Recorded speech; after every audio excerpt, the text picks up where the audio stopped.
नमस्कार, मेरा नाम आस्था है और आप सभी का स्वागत है नौकरी की तैयारी यानी जॉब रेडीनेस के भाग 4 में। तो अब तक हमने ये देखा कि क्या-क्या चीज़ें हैं जो पोटेंशियल एम्प्लॉयर्स यानी नियोक्ता ढूँढ रहे हैं आप में और आप उसका आकलन कैसे करें कि आप कितने तैयार हैं। क्या कौशल क्या दृष्टिकोण आपके पास में है, क्या ज्ञान आपके पास में है, उनका लेखा-जोखा होना बहुत ज़रूरी है और कैसे वो करें वो भी हमने बात की। उसके बाद हमने गोल सेटिंग यानी अपने लक्ष्य को निर्धारित करना शॉर्ट टर्म और लॉन्ग टर्म, ताकि वो मदद करे आपको एक दिशा देने में, एक एक्शन लेने या कार्य करने में, उसमें आपकी मदद करे, बार बार काम छूट न जाए, ऐसा ना लगे कुछ हो ही नहीं रहा है। तो एक ढांचा होना ज़रूरी है, इस पर हमने बात की थी। और फिर ये जितना ज्ञान अब आपको मिल गया है कि आपकी ताकत क्या है, आपको क्या चीज़ें करना पसंद है, आपके सिद्धांत क्या है, जिससे आपको ये पता चला कि कौन से करियर, कौन सी ऐसी नौकरी है जो आपके लिए बेहतर साबित होगी, तो फिर आप कैसे तलाश कर सकते हैं उस नौकरी की। हमने इस पर भी बात की थी। इंतज़ार करने की बजाय आप आगे बढ़कर कैसे तलाश कर सकते हैं। अब हम आते हैं एक बहुत ही अहम हिस्से पर, जो हमने नौकरी लिंक्डइन प्रोफाइल जब बनाई थी तब भी बात की थी कि आपका बायोडेटा या आपका रिज्यूमे बहुत ही ज़रूरी है। वो क्या है, उसकी इम्पोर्टेंस क्या है, उसकी अहमियत क्या है, क्यों ज़रूरी है बायोडेटा, उसको बनाया कैसे जाए, उसमें क्या-क्या चीज़ें होनी चाहिए, कैसे बनाना है, कैसे नहीं बनाना है, किन बातों का ध्यान रखना है, वो सभी चीज़ें आपको इस भाग में मिलेंगी। तो ध्यान रखिए और नोट कीजिए क्या-क्या चीज़ें ज़रूरी हैं। कुछ चीज़ें आपको पहले से पता होंगी, कुछ नहीं पता होंगी, पर यहाँ आपको सारी जो भी ज़रूरत है आपको जिन चीज़ों की, वो यहाँ पर उपलब्ध होगी। तो शुरुआत करते हैं, रिज्यूमे या बायोडेटा जो है वो है क्या? उसकी ज़रूरत क्यों है? तो अगर हम देखें, जो आपके पोटेंशियल एम्प्लॉयर्स हैं या जो नियोक्ता हैं या जो नौकरी के लिए कैंडिडेट्स की लोगों की तलाश कर रहे हैं, वो ये जानना चाहेंगे कि आप हो कौन, आपके पास क्या कौशल है, आपकी ताकत क्या है, आपका अनुभव क्या है ना? ये सारी चीज़ें वो जानने का ज़रिया क्या है उनके पास पे? वो ज़रिया है आपका रिज्यूमे या आपका बायोडेटा। तो आपके जो स्किल्स हैं, आपका जो एक्सपीरियंस है, क्वालिफ़िकेशंस है, अकम्प्लिशमेंट्स है, ये सारी चीज़ें यानी कि आपका कौशल, आपका अनुभव, आपकी योग्यता और आपकी उपलब्धियाँ, इन सभी को संभावित नियोक्ताओं तक पहुँचाने के लिए जो डॉक्यूमेंट तैयार किया जाता है, वो रिज्यूमे कहलाता है। तो रिज्यूमे का पर्पज़, रिज्यूमे की ज़रूरत ही इसलिए है क्योंकि जब कोई नियोक्ता आपको कंसिडर करे या आपके बारे में सोचे, तो उसको इन्फॉर्मेशन कहाँ से मिलेगी? उसके लिए पहला टच पॉइंट या पहली जानकारी का स्रोत ये रिज्यूमे है, क्योंकि अभी वो आपसे मिले नहीं हैं, आपको जानते नहीं हैं, उन्हें नहीं पता आप कितने बेहतर होंगे इस कार्य के लिए।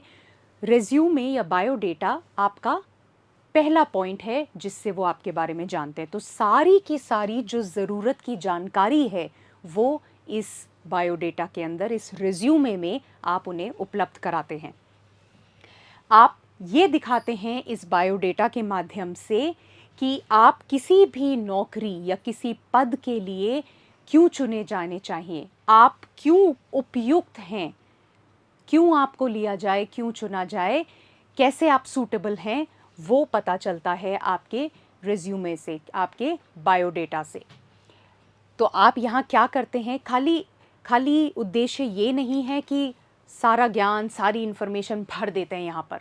अच्छा, बहुत सारा कुछ है, ये भी लिख देता हूँ, ये भी लिख देती हूँ। नहीं, वो हम नहीं कह रहे हैं।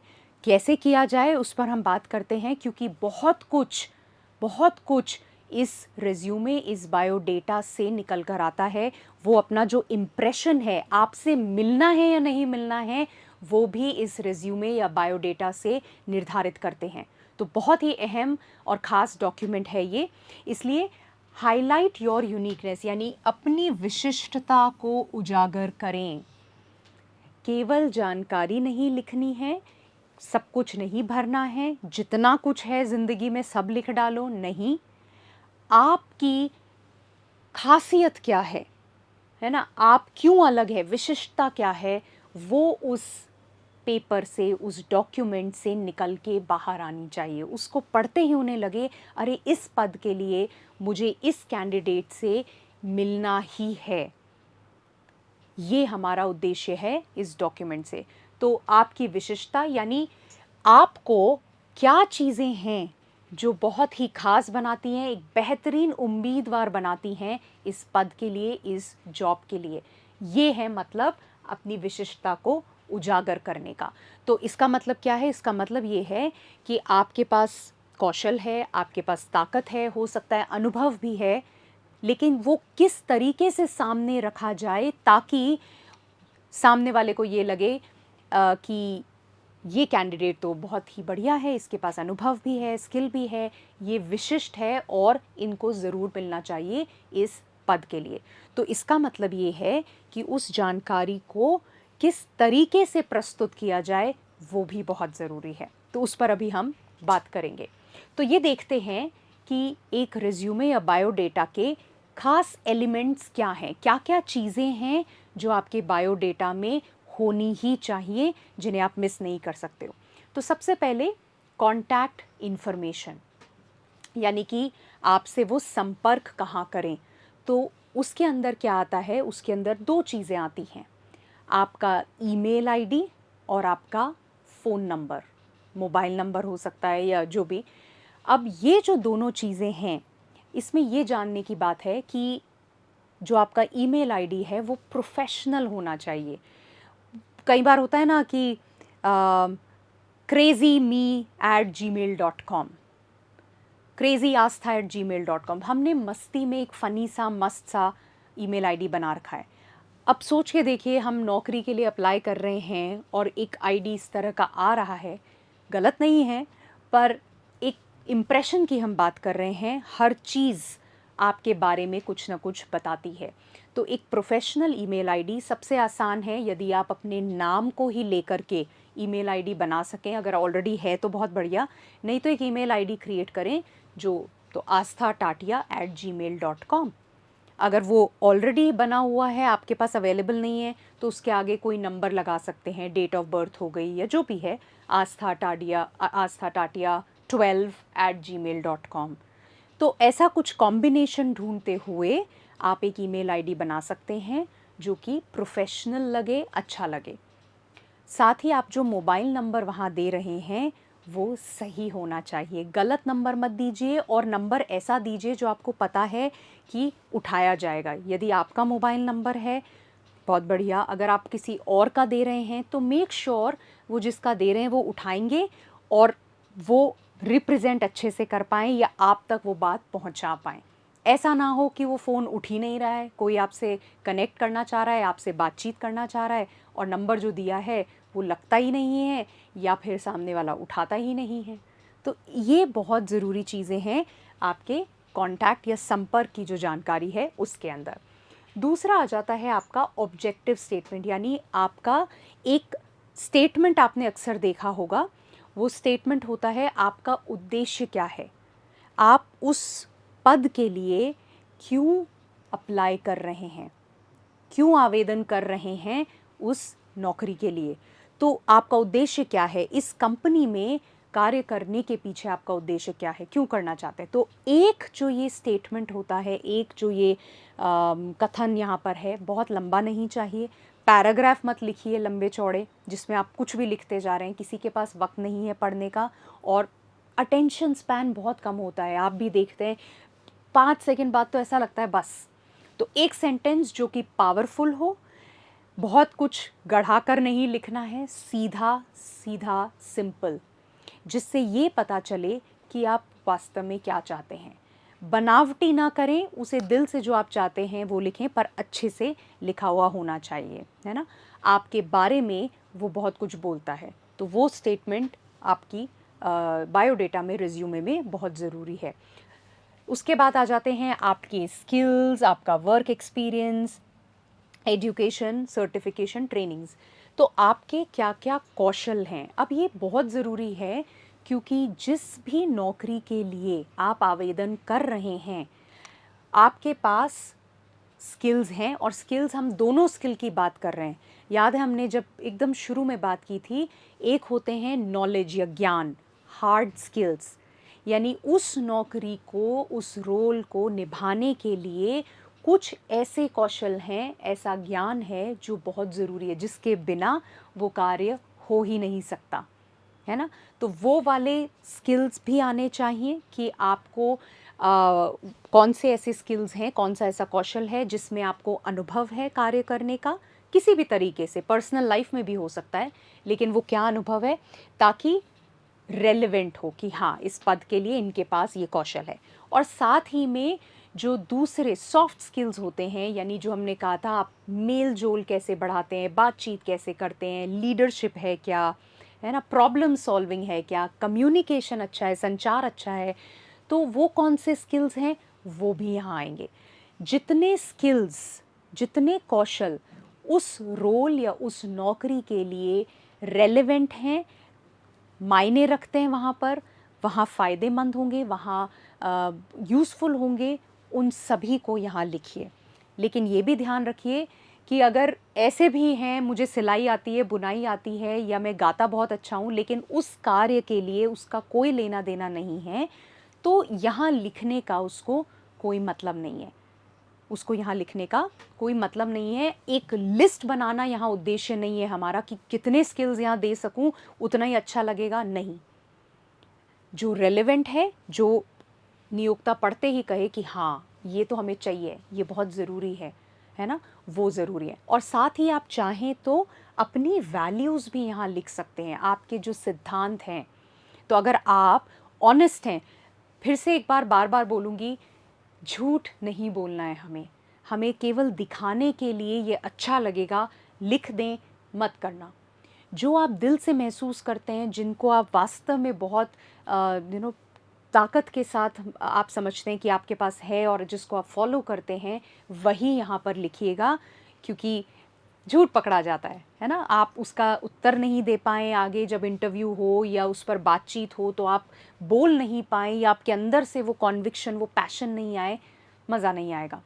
तो जो चीज़ें आप वास्तव में महसूस करते हैं, जो सिद्धांत जिनके लिए आप खड़े रहते हैं, आपके जो प्रिंसिपल्स हैं, और आपको पता है इस कार्य में ये जो मेरा सिद्धांत है या ये प्रिंसिपल है, ये वैल्यू मेरी जो है, ये बहुत मायने रखती है। तो अगर ऑनेस्टी है और आपको पता है आप किसी बैंक में नौकरी के लिए अप्लाई कर रहे हैं, या आपको कोई ऐसा जॉब मिल रहा है जहाँ पर उनको भरोसेमंद आदमी चाहिए, आपको पता है, तो वो क्वालिटी आप ज़रूर वहाँ पर लिख सकते हैं। तो ये बहुत ज़रूरी है। वर्क एक्सपीरियंस यदि है, हो सकता है आप फ्रेशर हैं, आप अभी स्कूल से निकले हो, आपने कोई आपको अनुभव नहीं है, कोई बात नहीं, नहीं है तो कोई बात नहीं। यदि कोई अनुभव है और वो रेलेवेंट है, तो जिस रोल के लिए, जिस नौकरी के लिए आप आवेदन कर रहे हैं, उससे रेलेवेंट है, उससे मिलता जुलता है किसी फॉर्म में, तो वो वर्क एक्सपीरियंस भी वहाँ पर लिखिए। वो ऐड करता है कि हाँ इनको एक्सपोजर है उस चीज़ का, है ना, वो वर्क एक्सपीरियंस। आपकी एजुकेशन, आपकी शिक्षा ज़रूर लिखिए। अगर आपकी परसेंटेज या आपकी आजकल कई जगह रेटिंग सीजीपीए होती है, जो भी है, यदि वो अच्छी है तो वो लिखिए यहाँ पर, नहीं है तो उसको रहने दीजिए। पर उस शिक्षा से रिलेटेड कोई प्रोजेक्ट्स आपने किए हैं, कोई और आपके अवार्ड्स हैं, कोई कोर्सेज़ हैं जो आपने उसी से संबंधित लेकिन किए हैं अलग से, वो भी यहाँ पर लिखिए। बहुत काम आता है वो चीज़, उससे बहुत कुछ पता चलता है। और अगेन ये देखिए कि वो उसको कैसे आप जोड़ सकते हैं जिस पद के लिए या जिस नौकरी के लिए आप आवेदन कर रहे हैं। और फिर आपके सर्टिफिकेशंस और आपकी ट्रेनिंग्स, तो आपने किसी भी तरह की कोई ट्रेनिंग की है, आपने अपने पर्सनल लेवल पर कोई ट्रेनिंग की है, या आपके कॉलेज के स्कूल के दौरान आपने कोई ट्रेनिंग की है, तो वो ट्रेनिंग के बारे में आप लिख सकते हैं। आपके सर्टिफिकेट यानी कि प्रमाण पत्र जो हैं, किसी भी तरह के प्रमाण पत्र हैं, और ख़ास तौर पर वो जो रिलेट करते हैं, जो ज़रूरी हैं, उनको ज़रूर से यहाँ पर लिखिए कि ये अवार्ड मुझे मिला, या इसमें मैंने पार्टिसिपेट किया, भाग लिया, उसका सर्टिफिकेट मुझे मिला, है ना। वो चीज़ें यहाँ पर बहुत मायने रखती हैं। अब इनके अलावा कुछ अन्य जानकारी भी आप यहाँ पर दे सकते हैं, इनमें से जो जो आप पे लागू होती है। तो वॉलंटियर एक्सपीरियंस, अब बहुत सारी जो नियोक्ता हैं, बहुत सारी कंपनियां हैं, वो इस बात को बहुत वैल्यू देती हैं, क्योंकि इस वॉलंटियर एक्सपीरियंस से भी, इस अनुभव से भी आपके बारे में बहुत कुछ जानने को मिलता है।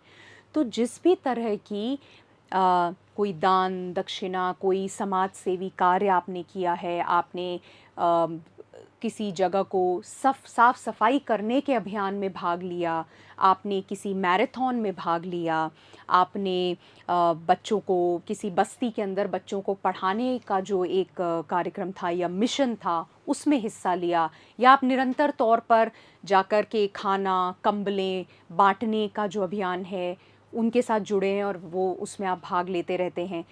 किसी भी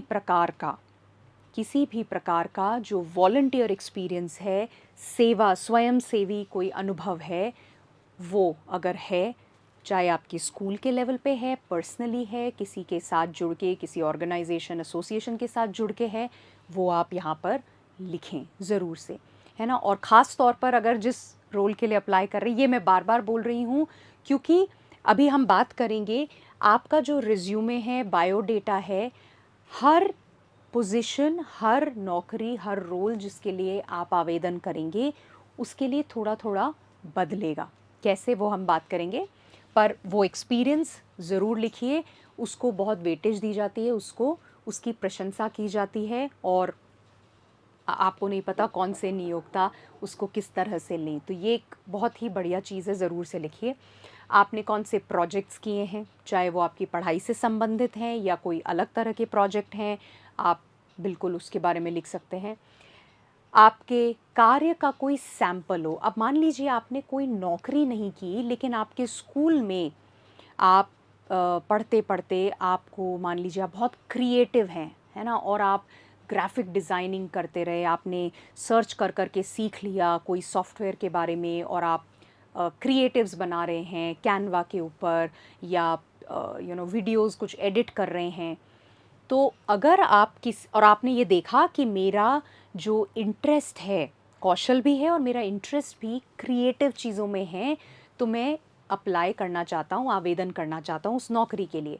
तो अब जो सैम्पल्स आपके पास हैं, जो आपने सीख कर क्रिएट किए, चाहे वो आपने दोस्तों के लिए ही किए हों, चाहे किसी की बर्थडे पार्टी के लिए क्रिएटिव्स बनाए हों, चाहे आपने वॉलंटरी ही किसी के लिए बनाए हो, कोई प्रोजेक्ट किया, उसके अंदर आपने वीडियो भी एडिट किया, तो वो आपके सैम्पल्स हुए, है ना, नमूने हुए, वो आपके कार्य के, आपके कौशल को दर्शाते हैं वो।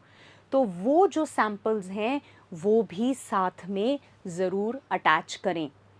उसका चाहे लिंक देना है आपको या जो भी तरीके से, पर वो नमूना आपको दिखाना चाहिए। तो ये ज़रूरी है। साथ ही में कोई अवार्ड्स हैं, तो हमने पहले भी बात की थी, ज़रूर से उसे लिखें। किसी भी तरह का कोई अवार्ड आपको मिला है वो आप लिख सकते हैं। और कोई रेफरेंसेस, कोई संदर्भ, यानी कि हो सकता है आपने कोई एक समर में प्रोजेक्ट किया, या आपने 2 महीना कहीं किसी को कोई इंटर्नशिप की है, किसी कंपनी में जाकर 2 महीना कार्य किया।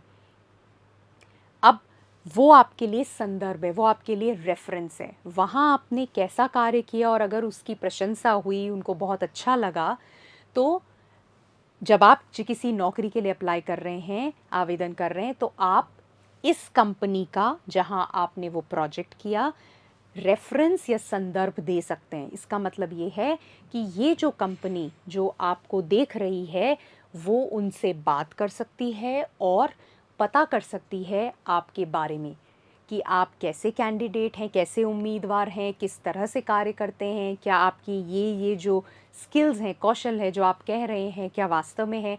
तो एक रेफरेंस मिल जाता है।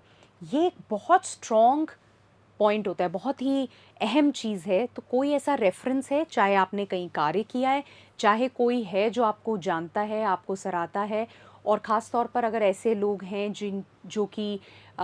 जिनकी बात मायने रखती है, कोई आपके टीचर, प्रोफ़ेसर हैं, प्रिंसिपल हैं आपके स्कूल के, है ना? कोई समाज सेवी हैं, तो कोई भी ऐसे लोग हैं जिनकी बात में दम है, जिसको माना जाता है, वो और सोने पे सुहागा है, पर ये रेफ़रेंस आप ला सकते हैं। ये भी आप अपने बायोडेटा या रिज़्यूमे में ऐड कर सकते हैं।